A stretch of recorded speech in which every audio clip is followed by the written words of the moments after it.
সেটা হলো আগে ওর বিষয়টা নিয়ে কথা বলি। দেখেন, এই পেটের দায়ে মানুষ কি না করে, কি করতে হয় না। দেখুন, ওর কিন্তু স্কুলে থাকার সময়, এখন যে সময়টা 12টা বাজে, এখন তার এই সময় স্কুলে থাকার কথা, কিন্তু তার আর্থিক অবস্থা খারাপ হওয়ার কারণে কিন্তু সে আজকে রাস্তায় আসছে।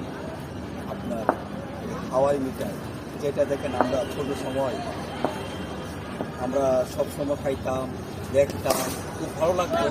কিন্তু আজকে আমি এটা ঢাকা শহর থেকে আমার কাছে খুব ভালো লাগলো। তো একটা দিক ভালো লাগলেও কিন্তু ওর বিষয়টা যখন আমি যখন চিন্তা করলাম, বন্ধুরা দেখুন তো, এই ছেলেটা যেন স্কুলে থাকার কথা, তার জিজ্ঞাসা করলাম বাবা কি করে, বাবা এইগুলো বিক্রি করে। আম্মু বাসায় থাকে, ছোট বোন আছে, দেখে না। হ্যাঁ, আমরা যারা ভালো আছি আল্লাহ শুকরিয়া আদায় করি না। আল্লাহ তাআলা আমাদেরকে কত ভালো রেখেছেন বন্ধুরা, আল্লাহ শুকরিয়া আদায় করবো। ওর নাম কি? আলী। ওর দেশের বাড়ি হলে যা পাবনা। হ্যাঁ, আপনারা আমরা অনেক ধনী মানুষ আছি যারা আমরা কি করি, অনেক দিকে টাকা নষ্ট করি। ভাই, ওদের দিকে তাকান, ওদেরকে হেল্প করুন। আল্লাহর তরফ থেকে আপনার হেল্প চলে আসবে, সাহায্য চলে আসবে। দেখেন তো, ওই ছেলেটা রাস্তায় আছে, যদি আমরা কিছু করতে পারতাম।